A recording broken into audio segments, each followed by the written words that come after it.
You're listening to the Oracle Talk Radio Network. Hello, I'm Sabrina Carpenter. I'm Dasha. Hey, I'm Billie Eilish. What's up, guys? I'm Camila Cabello. Hey, this is Tate McRae. I love this station. I love this station.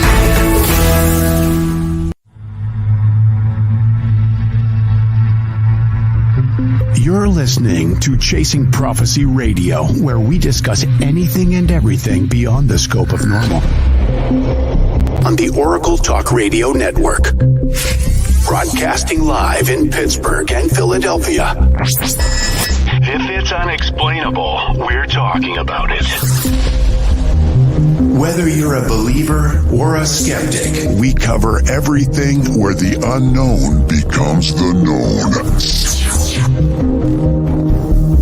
And now, here are your hosts, Jenny Nicasio and Tom Callway.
Hello?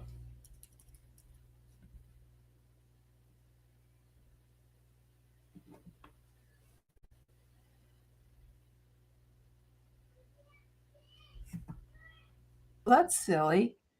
The whole time I was on here, I'm muted. Oh my God.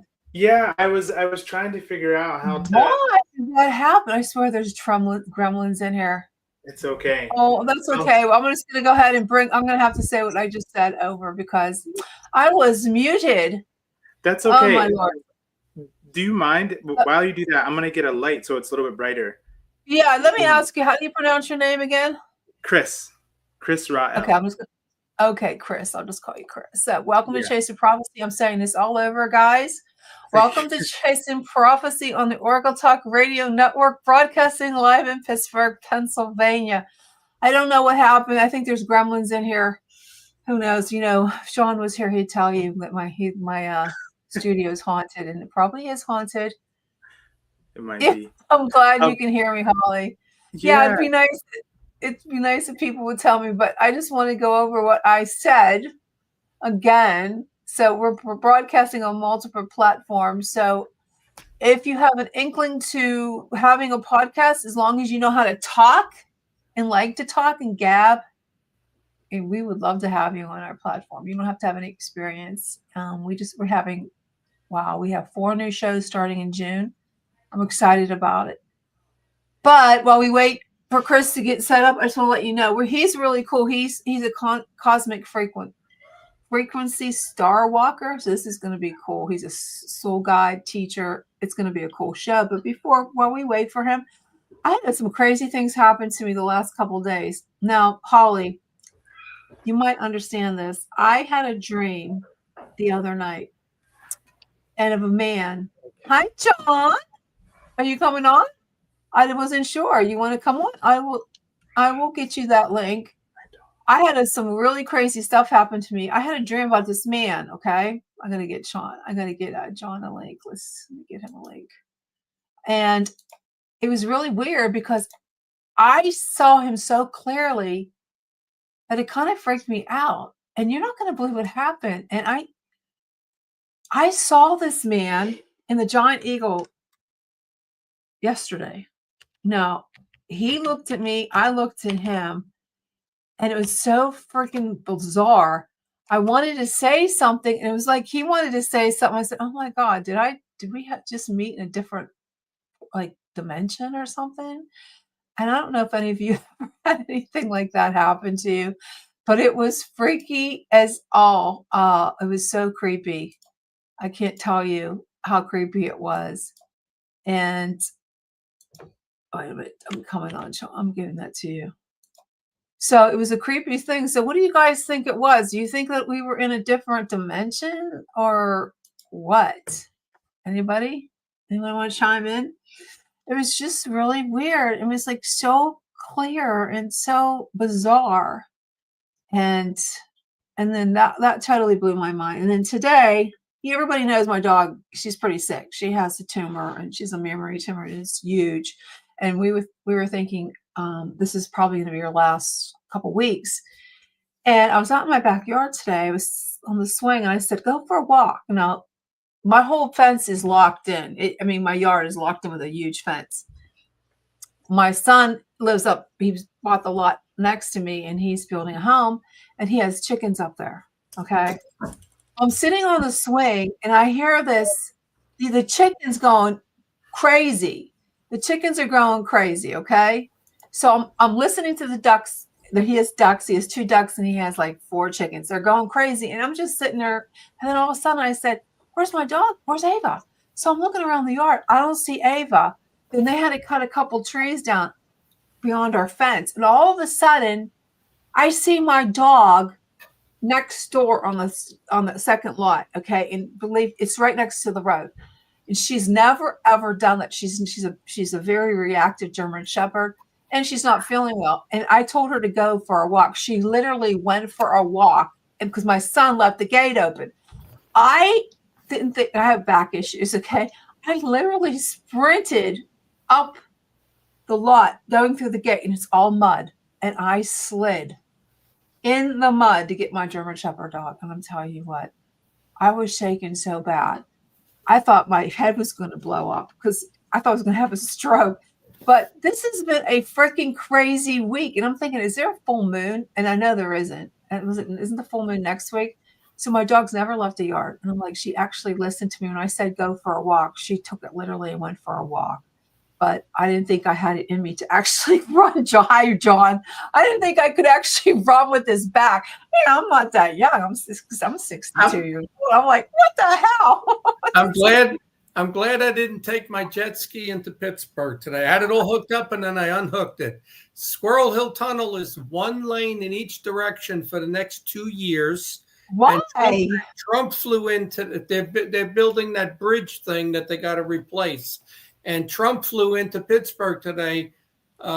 So I couldn't have got on the river anyhow because the Coast Guard wouldn't let you go down. Oh my God, he's in Pittsburgh. I'm glad I didn't go. Glad I didn't go. I didn't know he was here. I mean, that's crazy. Yeah, he went to U.S. Steel. But whatever. Wow.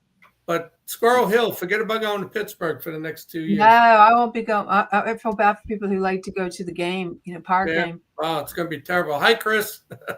Greetings. Hi, John. Hi, Jenny. I was actually born in Pittsburgh. I played college football at Pitt. Oh, okay. Really? That's cool. That's neat. That's really cool. I got the University of Pittsburgh campus behind my house here in Greensburg. I can see it from my yard. That's awesome. That's the so awesome, Krys. What was that? Can you see the cathedral? I can see the parking lot and the entrance to the campus, but I'm talking about the Greensburg campus, not the main. Okay. He's in the the Greensburg campus. Okay. Yeah. Very cool. So let me go ahead and read this. I was muted there for a while. I've been having some issues with my haunted studio. Nothing. It's crazy. This room is weird, but we have a really cool guest. Yeah. Go ahead. Oh, good. I hope so. So we're welcoming Krys from Cosmic Frequency. He's a Starwalker, soul guide, teacher, physics. I'm not sure if I said that right. Krys isn't just talking about ET, okay? Contact, he's lived it. Okay, Kurt. And from being taken aboard starships as a child to monitoring thousands and unlocking their true cosmic identity, Krys reveals what the mainstream won't tell us about ET connection. And is it human? I don't know. We'll find out. So there's a line between what makes someone an ET and a human is very thin. Is that right?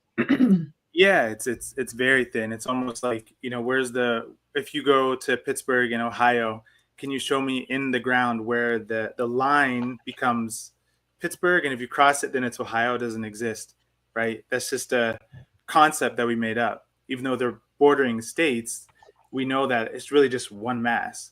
So ET and human is the same thing. It's a matter of consciousness versus physical location and or physical appearance. So, what makes someone an extraterrestrial is really their how developed they are in their mind, in their awareness. So it's a very fine line.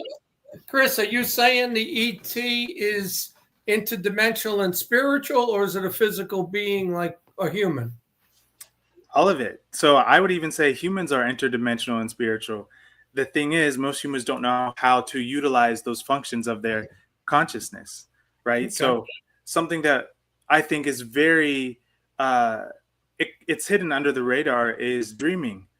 That's an interdimensional experience that we have every single night, whether we remember it or not. So in essence, it comes down to reframing what we truly are, besides the flesh that we think we see when we look in the mirror. So there's so much more to reality and then, the paranormal than traditional New Age communities will share. Hey, Krys, I got a question with that dreaming. Mm-hmm. I live next to a cemetery, and my house is kind of haunted.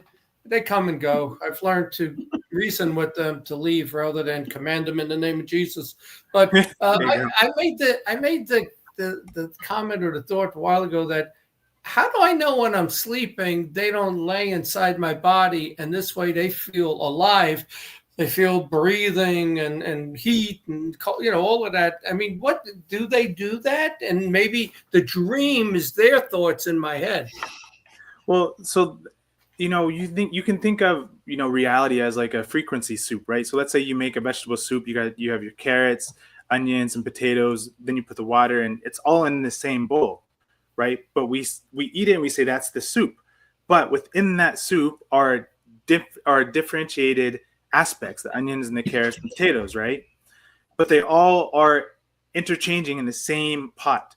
So when we're talking about entities or ghosts, what is needed here is a fundamental reframing of reality, which is based in frequency. So your vibration, John, in their vibration, the reason you can't see the ghost or the entity is because it's at a subtle different rate of oscillation than your body. Okay. So in it gets tricky because yes, they could be tapping into your consciousness, but at the same time, it's not always like that, right? There are beings that use invasive telepathy, and there are beings who use telepathy for very benevolent and peaceful interactions. For example, if you ever thought of a friend and then they text you, that's telepathy, right? So that's you tapping into their field and them responding. So it varies on it varies based on where the soul is and where their consciousness is. Does that make sense? Yeah. But what about, I'm more into the UFO field. And there's a lot of, alien abductions and where the people claim the fetuses take. I mean, this is some physical things. I know there are other people that say that none of that ever happened. That's all in the person's head because that's where the abduction takes place. But it's not a physical thing because it's interdimensional. But there are people who claim that this was physical. They were awake. It was there. Yeah. They were taken. They're on. Travis Walton's a good friend of mine. I mean, he was on that ship and he was dropped off at that phone booth. Yeah. So, what are your thoughts? ETs, extraterrestrials, are very real. They're just as physical as us.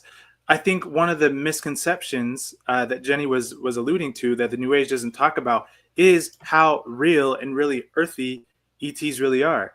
There's this propaganda that puts extraterrestrials as these light orbs that just kind of float around. That is not true at all. The physicality doesn't just stop on planet Earth. It is a universal phenomenon that has more to do with one's perception versus what planet you're on. So I have no doubt, because I've experienced it myself, that people have been on board starships, whether they're just through astral or dream space or physical, they both happen. And the reason that a lot of people get abducted is because they have agreements to help further their spiritual mission on Earth. And unfortunately on Earth, well, now that cosmic frequency is here, now it is fortunate, but traditionally there isn't education around this kind of stuff. So it does leave people feeling ostracized and in the dark. But that's why I'm here to help kind of enlighten and bring forth a different syntax to these phenomena. So it's very physical. Yeah. I could keep going, but what? No. Let me ask you something. Okay. When we have dreams, so you do believe that dreaming is a state of a different dimension to when we go to sleep, or in a different world, or not? And is that connected to the universe, meaning other portals and other dimensions? Yes. So it's all connected. So I'm going to answer this through an analogy. Let's say you and John are going for a walk in the woods, right? Somewhere downtown. I don't know. And I guess there's no woods downtown, but you're going for a walk in the woods, and the woods is huge. It's massive, but you're just sitting next to the water and you're having a good old time. You stand up and you go a couple miles deeper into the woods and it looks completely different. Would you say you're in a different dimension, or are you now experiencing just more of what was already there that you couldn't see at the time? You see? So it's not like you went into two different wooded areas. You're in the same woodlands. You just are at different places in it. So dimensions operate the same way. Dimensions are states of mind. So when you go to sleep, what happens is your brain shifts brainwaves and it goes to a completely different mode of thinking. Your logical centers kind of shut down or go to rest for the most part, and your creativity, your imagination come online. And that's why your dreams sometimes seem very kind of abstract, because there's no logic or reason. So you do enter different dimensions all the time, but dimensions are not like external to you. Do you see where I'm going with this? It's how much can you translate of the forest in that way, right? Some people can only see this much of themselves, but they don't see any of this. The second you start to see yourself as this, then you say, oh, I went into a different dimension. It's like, no, you've just explored a deeper aspect of you. That's interesting. So where do supernatural and paranormal beings come from? Are they coming from a different dimension, or are they coming through our thought processes? Like, do we manifest them, or are they actually real? They're definitely real. Whether they're manifested or not, whether they're egregors or tulpas, which is just a fancy word for a thought form manifest, right? Interdimensional beings, you could say, are people, let me just say this, people who understand more of the broader spectrum of reality, right? Sasquatch is interdimensional, but he's very, very physical. But he understands how to operate in a non-linear framework, right? So extraterrestrials, people who are flying around starships, they're very physical. I'm sure, if you're sensitive enough, you probably have walked past one, drive around Pittsburgh or in a grocery store, you would never know. Because they're just people like us. And that's what people forget, is like, they are people. They're real flesh and blood people with high advanced technology and essentially more ethos and spiritual maturity than the traditional earthling. Not all of us are, a-holes, to say the least. So why doesn't the physical ET announce itself? The government's going through this mumbo, and I don't believe a word they say because they're saying it. But, why doesn't the ET just show up, show themselves? Well, if you were someone who only thought that fire was the only way to light your house, right? That's it. And then you're sitting there in your living room, you light your fire, having your cup of coffee, good old time. And then literally unannounced, no invitation, out of nowhere, someone comes in with a huge flashlight or a lamp, right? At first, you're going to be like, oh my God, it's going to throw you off a little bit. The ETs, the benevolent races who are in orbit right now and in some ways interfacing through and here on planet as starseeds, they can't and won't show up because it's up to people on Earth to mature in order to be a part of a more advanced civilization, right? Now, if you take candy away from a baby, it's gonna cry, right? Right. So if you take people's vices and addictions, whether it's harmful addictions, I don't know, watching movies or whatever, if you strip away what people think reality is, they're gonna lose it. So people have to mature consciously before they can experience that next tier of contact. That's why they can't just drop down and be like, hey, we're here, because no one would. It'd be hard for the masses to accept it right now. That's why it's my job and people like you and others' job to educate people on, interstellar or cosmological principles so that we can have that face-to-face interaction. Do you think the abduction is a demonic infestation like the Nephilim, where they take the fetus? Or do you actually think that these are ETs that come in and take samples and do all the things that people say they do? It's both. It's definitely both. Yeah, it's both. Star Wars, they say powerful light, powerful darkness, right? So, the best thing that people can do is worry about their own harmonic, their own frequency, right? How in tune are they with their own consciousness? Now, that doesn't mean you're going to be completely immune, but it means that you'll have your own constitution within yourself and your ability to face, less desirable situations. But whether it's the regressive factions of extraterrestrials or aliens, or the benevolent, it all happens, and they do it for different reasons. A lot of people get abducted because, man, it gets so complex. Time's not linear. I'm just gonna go here. I know we're kind of jumping around, but some people get abducted because in a different time sphere or timeline, they are needed to be a part of some council or some sort of event. And so they will get abducted here in order to help prepare them for that. And that's a whole other topic, but I think it's definitely both, John. Yeah. Okay. Krys. Let me ask one more thing, Jen. How do you protect yourself? Let's say I don't want anything to do with ETs. I don't want anything to do with interdimensional beings. How does someone protect themselves or repel intruders? It's all about one, you have to know yourself. That's the key thing. If you don't have control over your own mind, if you don't know your own morals and ethics, then your fears, your anxieties, your depressions will be used against you.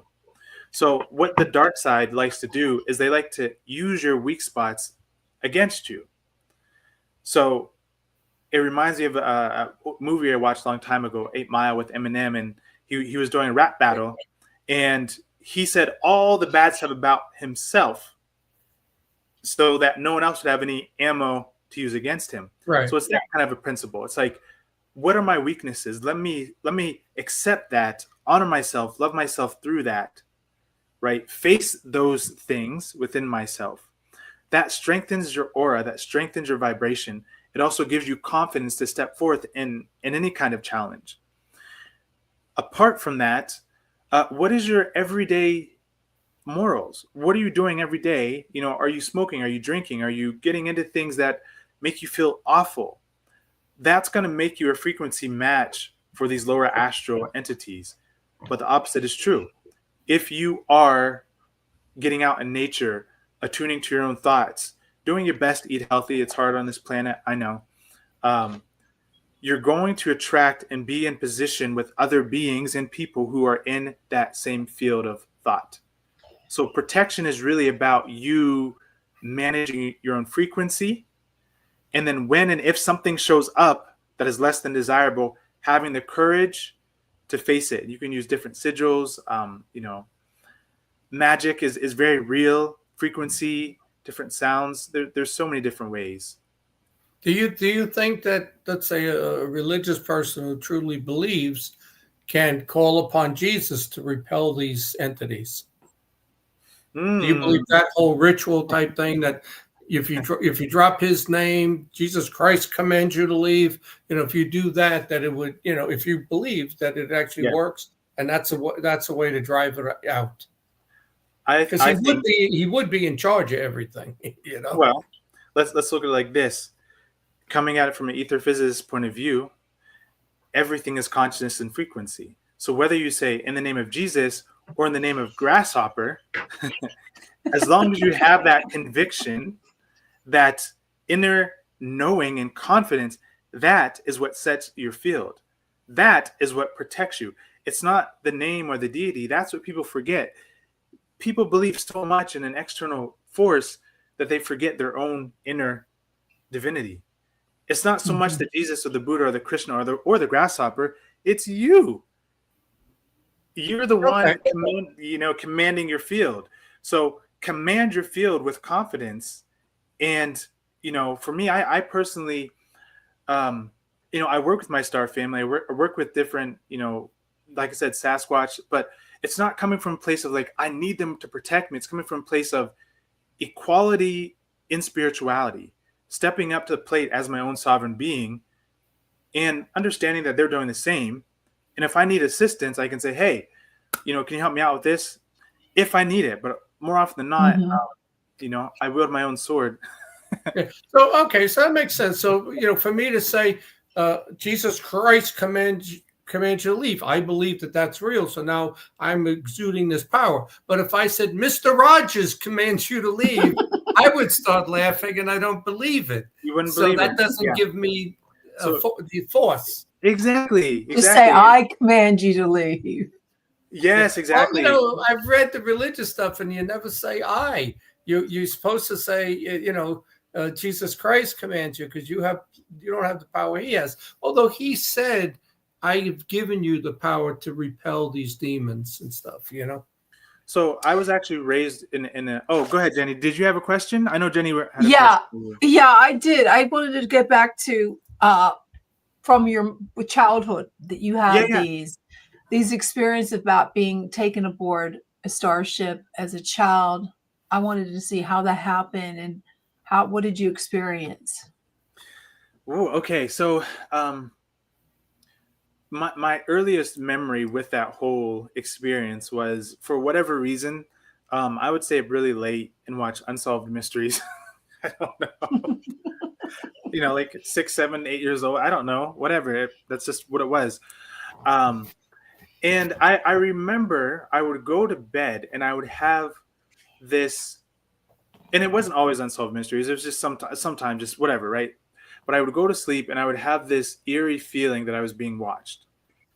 And this was from the earliest days of my life. I felt like I was being watched, to the point where if I was alone, I would feel like it would feel like my ears were perking up. Like, I'm not even kidding. It would be this really eerie kind of feeling, or daunting feeling, maybe is a better word. And so one night I went to sleep and I felt as if I was being literally like taken, like lifted up, like actually taken. And I saw these gray beings. And I remember trying to yell and scream, but I couldn't. There was no voice, there was no sound that would come out. But it was like, and so that was the scariest part, was that I couldn't yell for help, but nothing actually happened other than the sheer shock of like, okay, who are these beings? What are they doing? Now I understand what their function is in my life, 20 whatever years later. But back then I would be taken, we would go onto a ship. There was the Grays, the gardeners, let me say it like that. They were very kind of nonchalant, no emotion. But what they were doing at that time was helping me get to this point now where I could actually be biologically ready to transmit this frequency that I call cosmic frequency.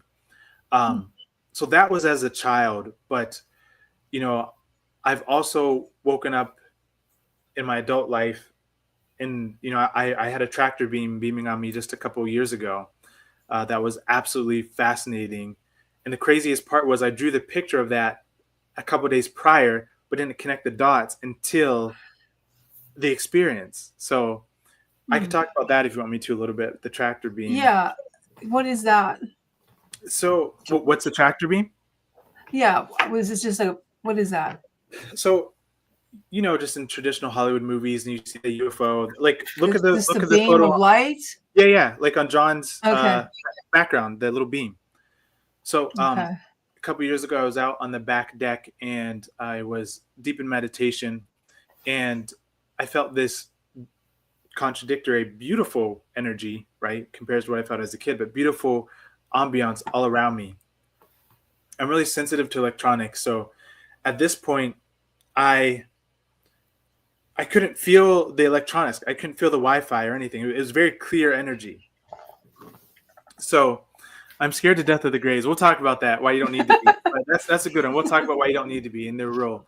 So I feel this energy, and I open my eyes out of the meditation, and all around me is this silverish, greenish, bluish hue, about 6 to 8 feet in diameter, all around me.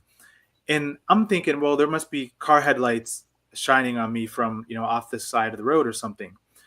So I'm just sitting there kind of like minding my own business, and I'm like, wow, this car's here for a long time. So I turn around and it's pitch black, there's no car. So I'm like, oh, what's going on? So I look up and there's this huge orb just hovering, I don't know how many feet, but close enough to say that it was big. And it was just kind of this bluing, pulsing light. And I thought to myself, oh my God, this is my family. They're gonna, off I go, But as I got excited, it started to kind of shrink and get smaller and smaller and smaller. The green silverish light vanished and the experience was done. Come to find out through a series of events, I myself and others on this planet, we really do have protection. And there are drones from our star family who follow us around and check in from time to time. So I feel like that's what that was. And the reason that they look blue and shiny and orby is because their crystalline engines heat up the atmosphere around the ship or the drone so much that it starts to augment the localized reality and giving it this kind of bluish hue. So that's why starships glow and they seem like these like orbs, but they're really just, nuts and bolts and things like that too. It's crazy. Yeah. So they come visit you all the time or just on occasion? No, I've been visited quite often. My dreams are very, very vivid and lucid. I met one of my Arcturian guides through dream space, an astral projection experience or out of body experience. But I also feel like I've met them physically too, but I didn't know it at the time until I had to put a few pieces of, the puzzle together. Because like I said, ETs are people. They're not always grays. They're not always, like what we've been accustomed to believing. We have to understand that extraterrestrial only means not on this planet. But if I go to Venus or Jupiter, am I not the extraterrestrial? Or wouldn't you be? So it's all relative, you see? So we have to switch that narrative and get out of this like disconnect from our stellar origins. It's actually imperative to the human advancement.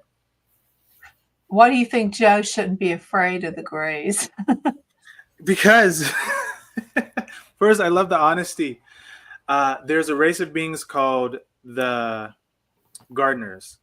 So you do have negative grays, but then you have gardeners or the Zeta Reticuli, and their job are to, sometimes they get contracted by other star races to abduct or upgrade the human biological vessel to receive higher frequencies. So sometimes what they do is they will abduct you and they're just kind of poke and prod, but not to hurt or harm, but it's literally like trying to upgrade your consciousness so that you can receive more information about your stellar self and the universe and all the fun stuff. So please tell me my fears are unfounded. They are.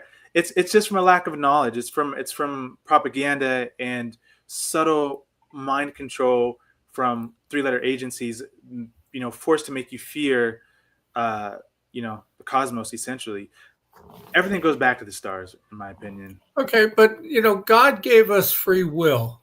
It's funny. I did a term paper on predestination, free will in 10th grade, and I couldn't come to a conclusion. But the more I looked at religion and at least Christianity, I mean, God gave Adam and Eve free will on day 6, but their first day. So we have free will. But these things come and they take, let's say, a female, and they come back over and over again, and you can't stop it. To me, that's a form of kidnapping, slavery, rape. When you read the stories, unless that's just a small section of these malevolent ones. Yeah, so I would say small section of the malevolent, but also this is very layered, because we also have to understand in which religion was founded on, one, and then actually three now, is that we have to start thinking in trinary code, so binary, this or that, hot or cold, right or wrong. We can have two seemingly opposing ideas, seem like they're contradictions, but they actually complement each other. So what do I mean by that? With these people having these seemingly negative experiences, not the small portion that really are benevolent beings or doing nasty things, but the other group who, like Brother John here said, was in fear, that does not come from truly something trying to hurt you, but a lack and understanding of what is going on. Now, who's to say that 85, 94% of the people who are abducted don't already have a contract before they came to this planet, before they incarnated here, that said, hey, whenever I turn 24, upgrade my consciousness or whatever it is, we are so much more than just what's happening on this earth. And some of us have come in here but forgotten our stellar or celestial mission. And so whenever these things are happening to us from a linear point of view, a very small point of our consciousness, we feel like something bad is happening. But it's because perhaps we've forgotten that we have agreed to on some level to have said experience. It's not always like that. That's just another angle to view things from. That's Okay. deep. So how do you feel about that, John?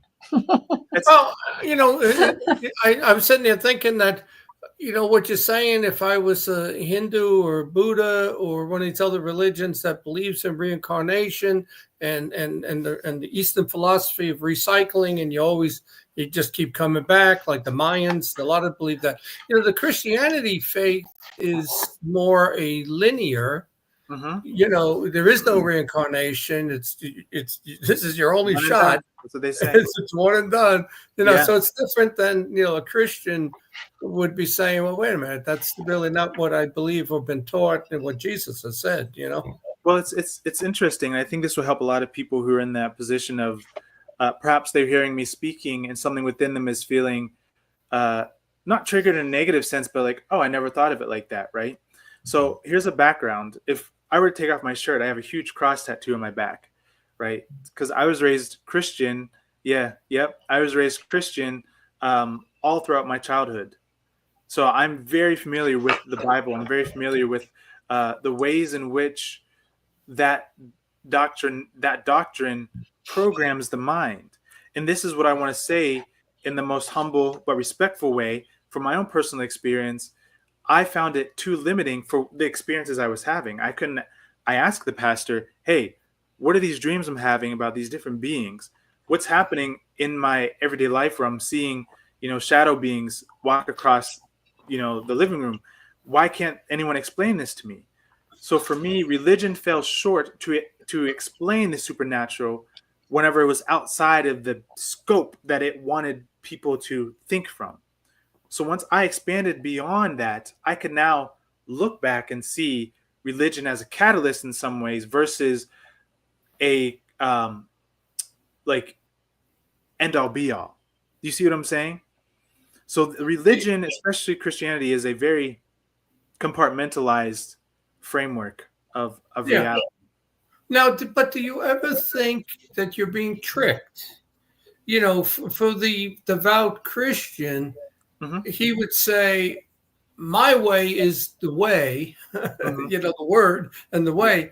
And you are being deceived right now. And it's actually coming from the devil, that all these other, because that's how they view Eastern philosophy and Buddhism, Hindu, all of them, multi-gods, all of these different things, reincarnation, that you are actually being deceived. Because the Bible does say people will be deceived. They will believe things that aren't true. There'll be false prophets, all of that. So do you ever think that maybe you've been tricked to leave Christianity behind and believe this new way of thinking? I have thought that many times over, but I also understand my direct experience with what some would call God, which contradicts a lot of the things that I grew up learning. But for me, it's about, what am I feeling? What do I feel inside? Right now, I want to do this little thought experiment. Everyone here knows a fork, right? The fork is a fork. Before someone told us that was a fork, we didn't know that. We believe it because someone told us it, right? So when we look at religion, most religion is founded on ancient experiences that were confiscated, put into certain texts and scripts to, dare I say, control the masses. And there's plenty of hidden history on this that isn't taught in the mainstream, right? This is a lot of my work is controversial, but only controversial to the ones who may not want to look outside of their framework. So we know what we know about Christianity and all religions because someone told us it. But what happens if no one is told anything? What happens if no one has a book, a Quran, a Torah? What happens if someone just sits by a river and listens to the birds and stares at the sun in the night sky? What religion would they follow? There wouldn't be one. They would be one with God, the source, essentially. They would naturally unfold their consciousness. What I'm saying is, on a religious context, We know what we know from religion because someone told us that, not because we have directly experienced it from our own unfolding of consciousness. So it's two different things. Yeah, well, I mean, what you're saying, that sounds more like the Native Americans. They believed in all these spirits. They had a spirit god for everything: the water, the rain, the wind, all of that, because they were in tune, with nature. And but what we've been told, let's say as a Christian, that came from from Jesus, that came from the patriarchs, those people, from the Torah and stuff. Yeah, so we were told that, but supposedly we were told that through the Word of God, inspired through them or directly through Jesus. So that's the one that counts. What if I told you there's more to the story that that most people have never heard when it comes to Jesus? I have videos on this, and the hidden or the unseen aspects of Jesus that was more of a Roman engineered propaganda tool to try to sway the Palestinians of those ancient times. And this is history that they're not going to teach you, because here's the thing. It's a beautiful thing, though. Liberation is a dog on a leash, right? Liberation is, you can follow these 10 rules. You can do this, but you can't do that. Freedom, true freedom, is no leash. The dog is being, right? Yeah. The eagle, the fox, its ethos, it is one with nature. It doesn't have a religious context, right?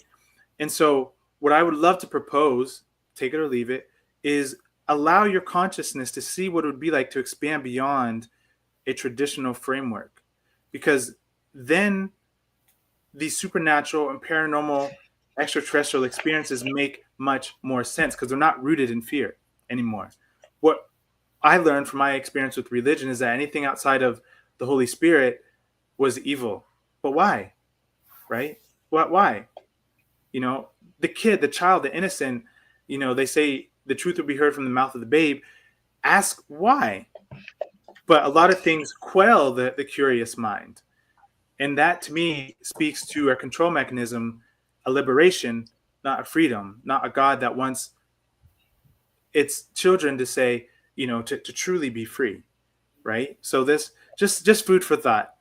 Well, it's funny you say that, and I started to redate a woman about a month or so ago that I dated 10 years ago. I haven't seen her.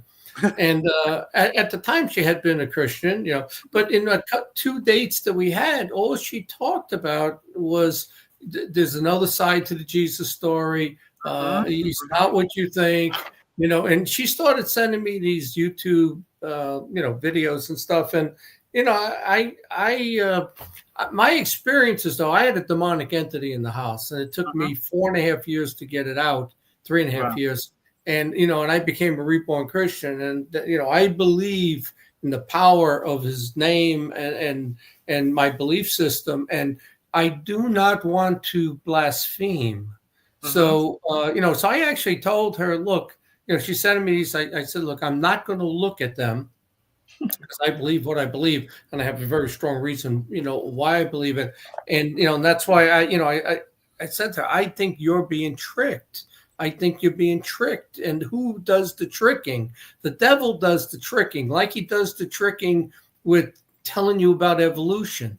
Is evolution true, or are we here 6,000 years? Because evolution's purpose is to prove that God didn't create us, So there's a lot of things I look at with a different set of eyes now. The archaeology and all of that, where they find a discovery. I just saw something online that here are these footprints in Mexico, and they're 29,000 years old. Well, how do you really know that they're 20? But everything that science does is to further backdate, so the 6,000 date of creation is not real. So I'm very I protect myself because of my experiences, which were very demonic. I mean, I was battling for my soul, and it got to a point where I thought, this is it. something's going to happen, and it's happening right now. I was shrouded in blackness. And I again said, Jesus Christ commands you to leave. I command you to leave in Jesus Christ's name. And I made one extra comment that actually ended it that night when I said, you stood in the presence of God and you rejected him. And then all of a sudden, all the noises stopped. This veil of darkness lifted up about this quickly. Just lifted up like that. Boom, the light came in, moonlight and all that, and it was gone. It wasn't permanently gone, but it was going to launch an attack on me. There was no doubt in my mind what was going. So, I maybe other people would be more open-minded. And I don't want to, say anything for the audience that's listening, but for me, and it's the same issue I have with UFOs. I don't want to say something like, if I do a TV show, I'm not going to say aliens created us, aliens upgraded us. I'm not going to say anything that blasphemes the creation story or what Jesus said, because I got this firsthand experience where I'm just, well, I'm not. Thank you for sharing that. Jenny, go ahead. What were you going to say? I was just going to go, because I didn't want to go too much into it. We only have like 8 more minutes left. I don't want to talk everything about religion, but going back to the star people. So you consider yourself a star person? Are you asking if I do? Yes, very much so. Yes, Okay. Yeah, go ahead. And so you believe that you were put here for a specific reason, to educate humanity? Is that right? So I think that, if you plant a watermelon seed, the seeds don't turn into watermelon, right? So I think the more that I listen to my inner compass and follow my own inner experiences and spend time in nature, yes, I certainly feel like I'm here to bring something unique for those who have eyes to see and, hearts to feel. I don't believe it. I know that, it's something that is undeniable. And so, yeah. So do star people, do they actually have a craft, or do they travel like metaphorically, like through their like soul? Is it soul travel, or do they actually get into a craft? Like it could be both. So when we're thinking of star people, think of people, right? So we have cars, but we can also just I can sit and meditate and think about walking down the road, right? But they definitely have starships, that they definitely have starships. Not all of them can do things like teleportation and like that, but because those are all attributes of an advanced soul. Just because you're an ET doesn't mean you have an advanced soul or an advanced consciousness. And just because you're on Earth doesn't mean you have a limited consciousness either. It has nothing to do with your location. It has everything to do with your own progression of mind. That's the key to everything, is how expanded can you allow your consciousness to be? Can you face your fears? So yeah, they have crafts and much more. Do you portal? Like, have you been through a portal? Did I hear that in one of your videos? Yes, you probably did. So I teach ether physics. Which is the study of what is that exactly, before we let you go? Yeah, it's all good. So it's the study of consciousness. It's the study of or you could call me an ontologist, which is the study of the frameworks of reality. So I spend time within meditation and reflecting upon the deepest levels of reality. And through that, I've come to understand what time really is, what gravity really is. None of these things are what we're taught. And through that, you do come to understand portals and how a location is just a frequency, right? So nothing's separate physically, it's separated through frequency. And this is really high level stuff I talk about in the academy and things like that. Well, let me ask you something that happened to me just today. Okay. I journal every day. And then I found some journals that behind my chair that I sit at and journal from a couple years ago. And I went back and read to this very date. And I was very confused because, something so stupid not stupid, but so menial as I got a new bed. And I, in my brain, thought it was like 3 years ago, and it was only last year. So I'm really confused about that because they go by the date in my journal. I'm Yeah. like, what did I do? Did I lose 3 years? No. I sat there for like 15 minutes trying to figure this out. So It's time is not what we see on the clock. Time is not, numbers. Time is your awareness, your state of awareness. So for example, if you have to go to the bathroom really, really bad, but I'm in the bathroom, for me, it's going to seem like, I've been in there for, a couple seconds. For you, it might feel like 5 minutes because your perception of the experience is different than my perception of the experience. Even though the time might be the same, the perception is what changed. So you have developed your consciousness or been moving through life in the way that you have to where you have accumulated the feeling of 3 years. Yeah.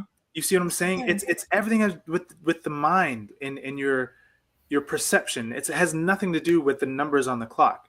You can speed up It's time. just You can slow freaked it me down. out.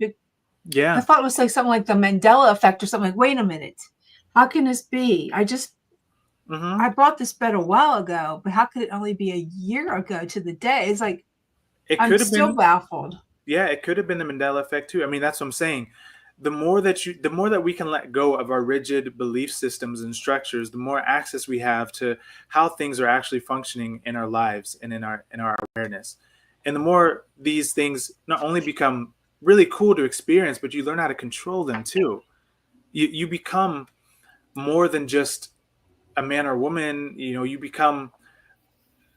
start to advance your soul. That's what life is really about. How long do you meditate for a day? Would you say? It depends. I can meditate. I can set my alarm for 3 minutes. I can really tune in and shift my brain waves and then have really cool experiences. Or I can sit there for 20 minutes or an hour. It just depends. But life has become a meditation. I can say that quite honestly. I live in a way, I'm not perfect at all, but I do have a way of decoding reality and being able to articulate things, from these deep states of meditation. So, yeah, meditation's ongoing. We're meditating right now. You just don't know it. Chris, I had a thought a while ago, because I try to figure out what this UFO thing is, and you see them. Sometimes they just dematerialize, they go away. But I was thinking about dimensions and and action heroes like Superman. So I said, well, when they come through, I don't know what they do on their planet, but when they come through to our physical reality, we have laws of physics that they have to follow. And I don't believe that they're like Superman that can just fly from here to Moscow or something, would they need a craft, the UFO, only in our dimension? That's how they have to get around. So angels and demons are actually in UFOs moving around unless God can take them and actually send one right into my house, like transported. But once it's here, it can't just on its own go to Moscow or Paris, So, what do you think about that? Could it actually be that all of these interdimensionals in our dimension need a craft? I don't think anyone needs a craft if they understand what they truly are. So, John, you don't even need a craft. If you wanted to, you could get to a point where you could blink and phase out and get to Moscow with just your mind. That's a very real thing. Well, so I've heard that. Yeah. Yeah, and the yogis used to practice this, and these things, they save this for science fiction, but this is not science fiction. This is all about understanding what a soul truly is as an aspect of the source or the greater reality. So you don't need a craft. ETs don't need a craft either. When they come to Earth, don't think of Earth as in 3D. Think of Earth as just a planet. Think of Jupiter as a planet. The people that come here, they're still people. They have 2 legs, 2 arms, 2 eyes, a head, families, right? Their technology is based in, ironically, what I teach is ether physics and understanding these fundamental aspects of reality. So how do they blink in and blink out? They phase shift, and they know how to shift the vibrations of their craft to be in different locations. So this is all high level science, you could say, but consciousness, science, and technology are really one organism that when you understand them, you can do amazing things. So Oh, it's a great conversation. I want to thank you so much, Krys, for coming on Chasing Prophecy. Thank you, John, for co-hosting. Next time, give me a heads up and I'll send you the link. Yeah. I guess I can't use last week's link. It don't work. No, it changes every time. week. Okay. Yeah, it changes every. It's are we out of goofy. time already, Jenny? Yeah, we're out of time. Wow. Okay. See. Well, how do people find? How do they find you, Krys? Where do they go? So Instagram, Cosmic Frequency is my Instagram. There's no second E in the word frequency, so it's frequency, and the second E's not there because the ether is invisible. It's a whole thing. Or my website, my website is cosmicfrequency.org, and my email is krys@cosmicfrequency.org. So we'll have to have you back on. Yeah, we'll jump on again, and yeah, we'll do it again. Awesome to talk to people from Pittsburgh again. Yeah. Yeah. Cool. I appreciate you guys. Come back. Yes, be well. Definitely. Well, thank you again for joining us, everyone, on Chasing Prophecy. Make sure you share the link, and we'll see you next week.